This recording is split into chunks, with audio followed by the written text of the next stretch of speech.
శక్తి కలిగిన వాడు, కృప కలిగిన వాడు, దయ కలిగిన వాడు, ప్రభు అయిన యేసుక్రీస్తు ప్రభు నామమున అందరికీ వందనాలండి. దేవునికి స్తోత్రాలు. కరుణా సంపన్నుడైన దేవుడు, ఆశ్చర్య కార్యాలను మన జీవితాల్లో జరిగించే గొప్ప దేవుడు. రాత్రి సమయం అందు మంచి నిద్రను మనకు అనుగ్రహించి, ఎందరికో లేని ఈ నూతన దినమును మనకు అనుగ్రహించినందుకై సమస్త మహిమ, ఘనత, ప్రభావములు యేసుక్రీస్తు ప్రభు ఒక్కరికే చెందునుగాక. ఆ దయగలిగిన దేవుడు ఈ నూతన దినములో మనకు అనుగ్రహించిన దేవుని యొక్క వాగ్దానము, కృపావార్త.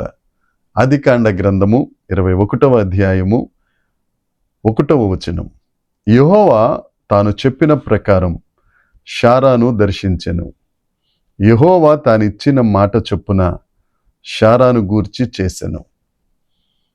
ప్రభువునందు అత్యంత ప్రియమైన దేవుని బిడ్డలారా, మన దేవుడు మనల్ని దర్శించే దేవుడు. నీవు ఆయన పట్ల ఆకాంక్ష కలిగి ఉంటే నిన్ను దర్శించడానికి ఇష్టపడుతున్న దేవుడు. అబ్రహాం గారు మనందరికీ సుపరిచితమైన వ్యక్తి, పరిశుద్ధ లేఖనాలలో ప్రాముఖ్యమైన వ్యక్తి.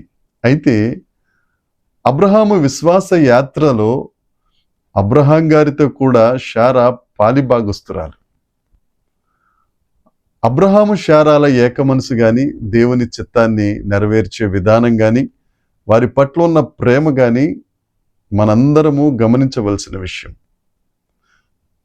అబ్రహాముకు దేవుడు వాగ్దానం చేసిన తరువాత నిర్ణయ కాలం వచ్చినప్పుడు దేవుడు శారాను జ్ఞాపకం చేసుకుని వాగ్దాన పుత్రుడైన ఇస్సాకును అనుగ్రహించారు. ఇక్కడ ఈ వాగ్దానంలో నాకు చాలా ఇష్టమైన మాట, శారాను దేవుడు దర్శించాడు. దేవునికి స్తోత్రం. అదే దేవుడు నిన్ను దర్శించడానికి కూడా ఇష్టపడుతున్నాడు. నీకు ఏ లోటైతే ఉందో, నీకే కొదువైతే ఉందో, ఆ లోట్లన్నిటిలో నుంచి, ఆ కొదువులన్నిటిలో నుండి బయటికి తీసుకురావడానికి, నీవెవరివైనా సరే నిన్ను దర్శించడానికి ఇష్టపడుతున్న దేవుడు. ఆయన దర్శన భాగ్యం కావాలని, ఆయన మహిమ ప్రభావం నన్ను దర్శించాలని నువ్వు ప్రార్థన చేస్తున్నట్లయితే, నీ నిరాశలన్నిటిలో నుండి, నీ నిస్పృహలన్నిటిలో నుండి, నీ కలవరములన్నిటిలో నుండి, నీ లోటులన్నిటిలో నుండి, ఏ తోడు లేదని బాధపడుతున్న నీ బాధలన్నిటిలో నుండి, అసలు నా జీవితం ఎటెళ్ళిపోతుందో దర్శనం లేకుండా అని చింతిస్తున్న నీ బ్రతుకులో దేవుడు దర్శన భాగ్యం ఇవ్వడానికి దేవుడు ఇష్టపడుతున్నాడు. అనేక లోట్లు, ప్రతికూలతల మధ్యన అబ్రహాము శారాలను దేవుడు దర్శించి వాగ్దాన పుత్రుణ్ణి అనుగ్రహించారు.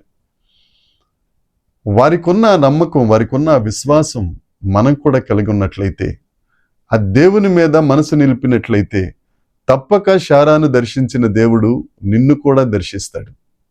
దేవునికి స్తోత్రం. న్యాయాధిపతుల గ్రంథము 13వ అధ్యాయంలో మనోహ భార్య మనకు కనబడతారు.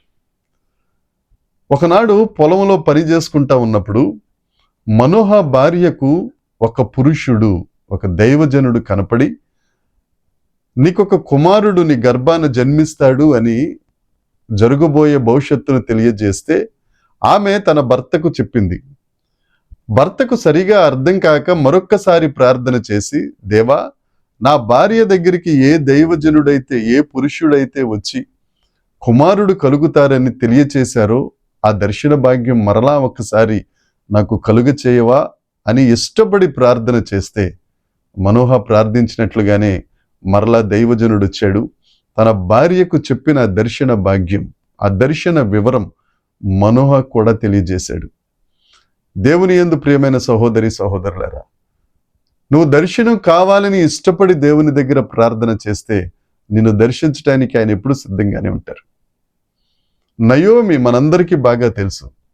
బెత్లెహేములో కరువు వచ్చిందని మోయాబు వెళ్ళి దశాబ్ద కాలం 10 సంవత్సరాలు అక్కడ ఉండి ఎన్ని ఇబ్బందులు పడాలో అన్ని బాధలు పడి మరలా బెత్లెహేమును దేవుడు దర్శించాడని విని దేవునికి స్తోత్రం. ఎక్కడ కరువు అనుకుని వెళ్ళిపోయిందో మరలా ఆ గ్రామాన్ని దేవుడు దర్శించాడు. ఆ దేవుడు నీతోనే ఈ దినాన్ని మాట్లాడుతున్నాడు. నీకు లోటుగా ఉందా? నీకు కరువు ఉందా? నీకు ఇబ్బంది ఉందా? నీకు లేముందా? దేవుని దగ్గరికి వచ్చి ఆ దర్శన భాగ్యం కొరకు ప్రార్థన చేయి. శారాను దర్శించిన దేవుడు, మనోహాను దర్శించిన దేవుడు, నయోమిని దర్శించిన దేవుడు, బెత్లెహేమును దర్శించిన దేవుడు నిశ్చయముగా ఈ దినమును నిన్ను దర్శించును గాక. దేవుని వాగ్దానాన్ని నమ్ము. దేవుడు నిన్ను దర్శిస్తాడు. నీ కరువును సమృద్ధిగా మారుస్తాడు. నీ లోటును సంతృప్తిగా మారుస్తాడు. నీ దుఃఖాన్ని నాట్యంగా మారుస్తాడు. నువ్వు ఏదైతే లేదనుకుంటున్నావో, ఏ దర్శనమైతే పోయిందనుకుంటున్నావో, నువ్వు ఇష్టపడితే నిన్ను దర్శించటానికి ఇష్టపడిన దేవుడు ఈ మట్టి బొమ్మను మరుగు చేసుకుని నీతోనే మాట్లాడుతున్నాడు. యెహోవా శారాను దర్శించెను. అదే మాట, యెహోవా నిన్ను దర్శించెను. ఈ వాగ్దానాన్ని స్వతంత్రించుకో, ఆశీర్వాదములు పొందుకో. నీ లోటులన్నిటిలో నుండి, నీ కష్టాలన్నిటిలో నుండి, నీ ఇబ్బందులన్నిటిలో నుండి విడుదల నీకు కలుగునుగాక. దేవుడు ఈ మాటలు దీవించునుగాక. ఆమేన్. ప్రార్థన చేసుకుందాం. పరలోకమందున్న మా తండ్రి, పరిశుద్ధుడా, శారాను దర్శించిన గొప్ప తండ్రి, ఈ వాక్యం ఎంతమంది అయితే ప్రభువా లోట్లో ఉన్నారో, కలవరంలో ఉన్నారో, నిస్పృహలో ఉన్నారో, దర్శన భాగ్యం లేదని దర్శనం కొరకు ఎదురు చూస్తున్నారు, మీరు వారిని దర్శించి వారి లోటులో నుండి, వారి కరువులో నుండి, వారి ఇబ్బందిలో నుండి విడుదల దయచేసి నీవు నిజ దేవుడవని, నీవే గొప్ప దేవుడవని సాక్షులుగా వారు ఉండినట్లు నీ కృప దయచేసి నీ వాగ్దానం నెరవేర్చుమని మా ప్రాణప్రియుడు, మా రక్షకుడైన యేసుక్రీస్తు నామమున ప్రార్థించి అడిగి వేడుకొనుచున్నాము తండ్రి. ఆమేన్. దేవుని కృప మనందరికీ తోడై ఉండునుగాక. ఆమేన్, ఆమేన్, ఆమేన్.